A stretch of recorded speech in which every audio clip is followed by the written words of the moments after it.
Nous sommes samedi de la 3e semaine du temps ordinaire.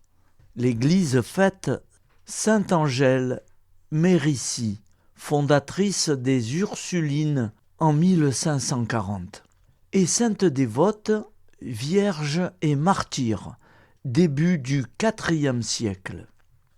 Évangile de Jésus-Christ selon saint Marc.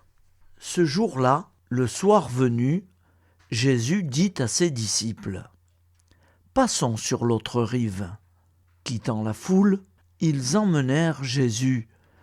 Comme il était dans la barque, et d'autres barques l'accompagnaient, survient une violente tempête.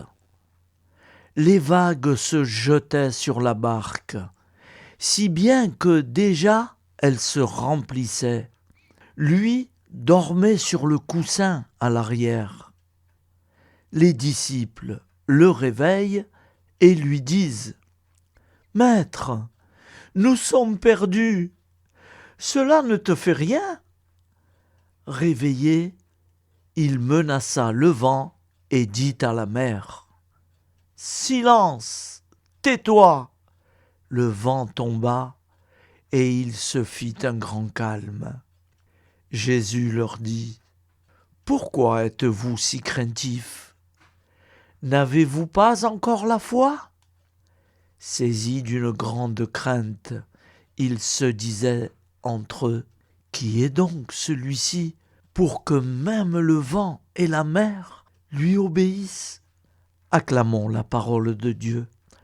Louange à toi, Seigneur Jésus. Alors, frères et sœurs, si vous le permettez, je vais faire un petit rajout, parce que dans cet évangile, il y a, si j'ai bien compris, un manque de foi. Qui n'a pas un manque de foi ? Moi, François F.L. Cateau, j'ai un grand manque de foi. Bien sûr, je crois, bien sûr, j'en suis persuadé, mais quand j'ai un ennui, quand j'ai des problèmes, comme tout le monde, je crains, j'ai peur du lendemain. Et donc, c'est pas évident. Alors, ce que je vais vous lire maintenant, c'est Saint Padre Pio, Pietrelcina, de 1887 à 1968. C'est lui qui disait ça. « Ô Dieu, soyez mon guide et mon pilote. Gardez-vous toujours de transformer vos occupations en troubles et en inquiétudes spirituelles. Et bien que vous soyez embarqués sur les flots, pris dans les tempêtes de nombreuses difficultés, levez toujours votre regard vers le haut et dites toujours à notre Seigneur : « Ô Dieu, pour vous, je vogue et voyage. Soyez mon guide et mon pilote. Vous, pendant ce temps, employez-vous à expédier les affaires l'une après l'autre, du mieux que vous pourrez, et appliquez-y fidèlement votre esprit, mais avec douceur et suavité.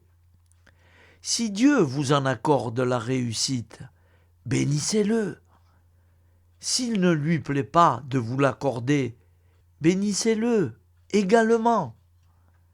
Qu'il vous suffise de vous employer à réussir de bon cœur. Le Seigneur et la raison elle-même n'exigent pas de vous des résultats, mais l'application, l'engagement et la diligence nécessaires. Beaucoup de choses dépendent de nous, mais pas le succès. Vivez en paix et reposez-vous sur le divin cœur, sans aucune peur, car on est bien là, à l'abri des tempêtes, et même la justice de Dieu ne peut arriver jusque-là. Efforcez-vous de bien dominer les angoisses de votre cœur. Confiance et calme dans la grande œuvre de votre sanctification et celle d'autrui. À Jésus, le reste. Acclamons la parole de Dieu. Louange à toi, Seigneur Jésus.